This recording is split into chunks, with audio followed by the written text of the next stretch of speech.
గురువారం టీటీడీలోని కల్తీ నెయ్యి గత వైసీపీ ప్రభుత్వంలో అనే అంశంపై శ్రీకాళహస్తి పార్టీ కార్యాలయం నందు మీడియా సమావేశం రాష్ట్ర పార్టీ అధికార ప్రతినిధి మరియు ఉమ్మడి చిత్తూరు జిల్లా గ్రంథాలయ చైర్మన్ రెడ్డి గురువారెడ్డి మాట్లాడుతూ జగన్మోహన్ రెడ్డిని తీవ్రంగా ఖండించారు. మీడియా సమావేశం ద్వారా విజ్ఞప్తి చేస్తున్నాం. జగన్మోహన్ రెడ్డి తీరును మార్చుకోకపోతే పరిణామాలు తీవ్రంగా ఉంటాయని విమర్శించారు. ఈ సమావేశంలో రాష్ట్ర అధికార ప్రతినిధి మరియు ఉమ్మడి చిత్తూరు జిల్లా గ్రంథాలయ సంస్థ చైర్మన్ రెడ్డివారి గురువారెడ్డితో పాటు పార్లమెంట్ కార్యనిర్వాహక కార్యదర్శి వెంకట సుబ్బయ్య, పార్లమెంట్ యువత అధికార ప్రతినిధి రాఘవులు యాదవ్, పార్టీ నాయకులు శంకర్ నాయుడు, గురునాథం తదితరులు పాల్గొన్నారు.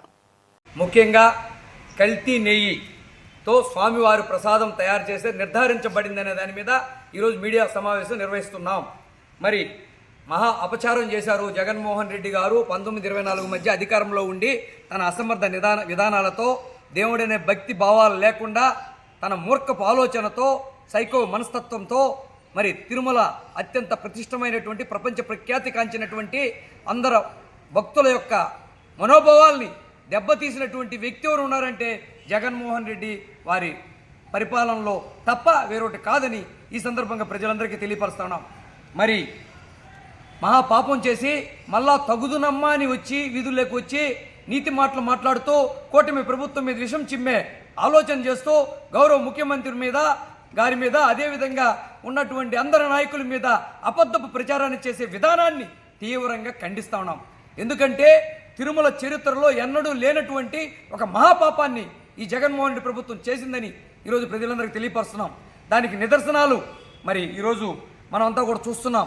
సుమారు 59,71,000 కేజీలని తిరుమలలో నెయ్యిని కల్తీ చేశారని, అదేవిధంగా సుమారు 234 కోట్ల రూపాయలని దోచేశారని, సుమారు 20 కోట్ల పైన లడ్లను, నాసిరకం కల్తీ నెయ్యితో తయారు చేసిన లడ్లను భక్తులకి అందజేశారని ఈరోజు ఆ యొక్క సుప్రీంకోర్టు నిర్ధారించినటువంటి సిబిఐ, సిట్ రెండూ కలిసి నిర్ధారించి నివేదికనివ్వడం జరిగింది. మరి జగన్మోహన్ రెడ్డి ఆ యొక్క నివేదికకి ఏం సమాధానం చెప్తాడో ఈరోజు తెలుగుదేశం పార్టీ తరఫున, తిరుమల తిరుపతి దేవస్థానం వెంకటేశ్వర స్వామి భక్తుల తరఫున, ప్రజల తరఫున డిమాండ్ చేస్తా ఉన్నాం ఈ జగన్మోహన్ రెడ్డిని. మరి ఏం సమాధానం చెప్తాడు విధుల్లోకి వచ్చి అని డిమాండ్ చేస్తా ఉన్నాం. మరి ఈరోజు చెప్పుకుంటా పోతే కలియుగ వెంకటేశ్వర లడ్డు ప్రసాదం ఎంతో పవిత్రమైనది. ప్రధానంగా సరఫరా చేసేటటువంటి అసలు నెయ్యిని కాదని పామాయిల్, సింథటిక్ రసాయనాలతో తయారు చేసినటువంటి ప్రసాదాన్ని భక్తులకు అందించినటువంటి ఒక దుర్మార్గమైన హిందూ మనోభావాలు దెబ్బతీసినటువంటి జగన్మోహన్ రెడ్డిని ఈ సందర్భంగా ప్రజలందరికీ తెలియపరుస్తున్నాం. మరి అదేవిధంగా తిరుమల వెంకటేశ్వరుడు అంటే జగన్మోహన్ రెడ్డికి నమ్మకం లేదు. ఎందుకంటే వారు ఏనాడు ఆయన క్రిస్టియన్, జెరూసలేం వెళ్తారు. మరి వారు ఏనాడు తిరుమలలో ఒక డిక్లరేషన్ మీద సంతకం పెట్టాల్సిన పరిస్థితి ఉంది. మరి ఏ రోజు వారు సంతకం పెట్టలేదు. మరి ప్రభుత్వంలో ఉన్నప్పుడు, ప్రభుత్వంలో లేనప్పుడు, మరి ప్రభుత్వంలో ఉన్న అన్ని రోజుల్లో కూడా మరి వారు తన సతీమణితో కలిసి 5 సంవత్సరాలు పట్టు వస్త్రాలు ఇచ్చిన దాఖలాలు లేవు. మరి వారికి ఏమాత్రం నమ్మకం ఉందో ఒకసారి సూటిగా ఈరోజు ఈ మీడియా సమావేశం ద్వారా ప్రశ్నిస్తా ఉన్నాం. మరి వారు ఆనాడు ప్రతిపక్షంలో ఉండే చెప్పుల్ని వేసుకొని పోయినటువంటి వ్యక్తి వీరు. అంటే వెంకటేశ్వర స్వామి అంటే వీరికి నమ్మకం లేదు, హిందూ దేవాలయాలంటే నమ్మకం లేదు. వీరు కేవలం తన స్వార్థ ప్రయోజనాలకు వాడుకోవడం తప్ప వేరొకటి కాదని ఈ సందర్భంగా ప్రజలందరికీ గుర్తు చేస్తున్నాం. వారి ప్రవర్తన తీవ్రంగా ఖండిస్తున్నాం. చుక్క పాలు వాడకుండా రసాయనాలతో, అపవిత్రమైనటువంటి పదార్థాలతో కోట్లాది లడ్డూలను తయారు చేసి మరి ప్రజల మనోభావాలు దెబ్బతీసిన వ్యక్తి. సుమారు 20 కోట్ల పైచిలుకు లడ్లను భక్తులకు సరఫరా చేసినటువంటి, హిందూ భక్తులను అవమానించినటువంటి, నాసిరకం ప్రసాదంతో వాళ్ళ యొక్క మనోభావాలను దెబ్బతీసినటువంటి వ్యక్తిని ఈ సందర్భంగా ప్రజలందరికీ గుర్తు చేస్తా ఉన్నాం.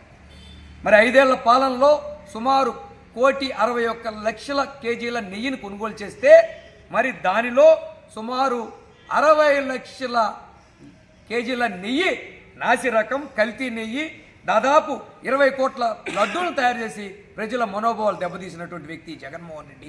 వారి యొక్క చైర్మన్గా పనిచేసినటువంటి వైవి సుబ్బారెడ్డి, కరుణాకర్ రెడ్డి, ధర్మారెడ్డి ఈవోగా, అడిషనల్ ఈవోగా పనిచేసిన వ్యక్తి. వీరందరూ దీనికి బాధ్యులు అని ఈ సందర్భంగా తెలియపరుస్తా ఉన్నాం.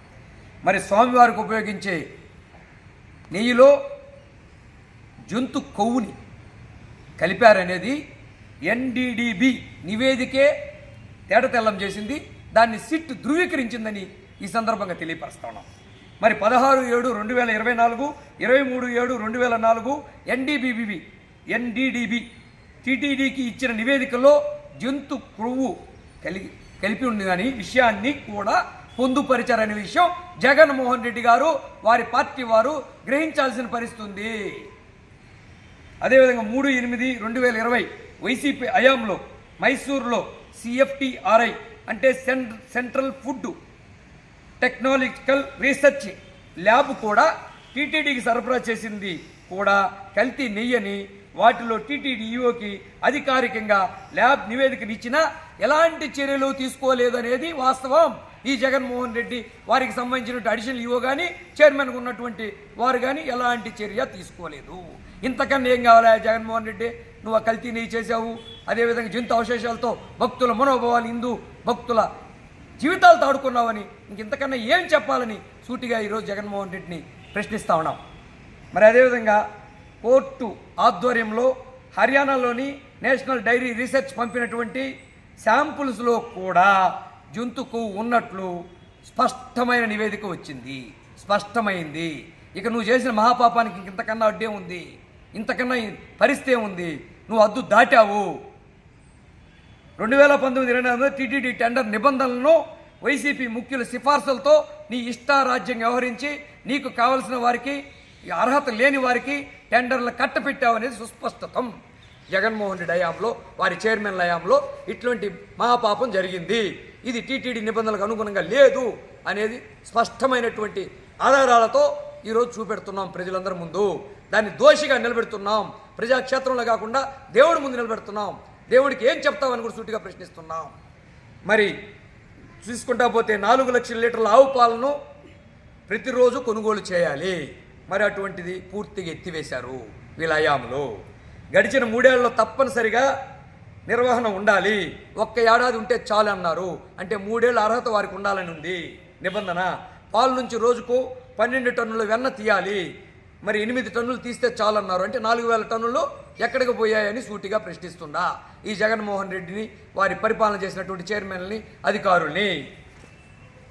మరి టర్నోవర్ 250 కోట్లు ఉండాలి, టర్నోవర్ 150 కోట్లు ఉంటే చాలని టెండర్ నిబంధనలు తగ్గించినటువంటి ఒక దుర్మార్గమైనటువంటి ఆటవిక అప్రజాస్వామిక విధానాలతో కూడినటువంటి దేవుణ్ణి కూడా వదలనటువంటి, అందరికీ ప్రపంచ స్థాయిలో భక్తులు ఉన్నటువంటి కోట్లాది మంది మనోభావాలను దెబ్బతీసినటువంటి ఈ జగన్మోహన్ రెడ్డిని ఖచ్చితంగా ప్రజలు శిక్షించి 11 సీట్లు ఇచ్చిన ఇతని బుద్ధి మారలేదు. మరి భగవంతుడు కూడా శిక్షిస్తున్నాడు, త్వరలో శిక్షిస్తాడు ఇంకా బాగా అని సందర్భంగా జగన్మోహన్ రెడ్డి వారి హయాంలో పరిపాలన చేసిన వారికి గుర్తు చేస్తా ఉన్నాను. 29/2/2020 టీటీడీ బోర్డు తీర్మానం మేరకు నెంబర్ 371 ద్వారా ఈ మార్పులు చేసి నాణ్యతకు తిలోదకాలు ఇచ్చారు. అది వాస్తవం కాదా అని సూటిగా ప్రశ్నిస్తున్నాను జగన్మోహన్ రెడ్డి ప్రభుత్వాన్ని. గతంలో 19-24 మధ్య జరిగిన పరిపాలనను వంట నూనె, కొబ్బరి నూనె, పామాయిలే కాకుండా మోనోగ్లిజరైడ్స్ అనే రసాయన పదార్థాన్ని వాడారనే సుస్పష్టం ఉపయోగించారు. ఈ మోనోగ్లిజరైడ్స్ అనేది జంతు అవశేషాల నుంచి, కొవ్వు నుంచి, ఇతర నూనెల నుంచి తీస్తారు. దీన్ని వాడారనేది నివేదికలు తేటతెల్లం చేస్తున్నాయి. దానికి జగన్మోహన్ రెడ్డి ఏం సమాధానం చెప్తారు? 2019-24 వరకు కల్తీ నెయ్యి సరఫరా చేసినటువంటి A3 పోమిలి జైన్, A4 విపిన్ జైన్, సారికా జైన్, పూనం జైన్లతో పాటు పలువురు నిందితులుగా ఉన్నటువంటి సిట్టు కూడా నిర్ధారించింది వీరంతా నిందితులని. కల్తీ నెయ్యి తయారు చేసినందుకు మోనోగ్లిజరైడ్స్, పామాయిల్ ఎవరెవరి వద్ద కొన్నారో కూడా సాక్ష్యాధారాలతో సిట్టు బయటపెట్టింది. వీటన్నిటి మీద ఏమి సమాధానం చెప్తాడు జగన్మోహన్ రెడ్డి గారు? అదేవిధంగా వారి పరిపాలనలో చైర్మన్గా ఉన్నటువంటి కరుణాకర్ రెడ్డి, సుబ్బారెడ్డి, అడిషనల్ ఈఓ ధర్మారెడ్డి ఏం సమాధానం చెప్తారో సూటిగా ఈరోజు మీడియా సమావేశం ద్వారా నిలదీస్తున్నాం.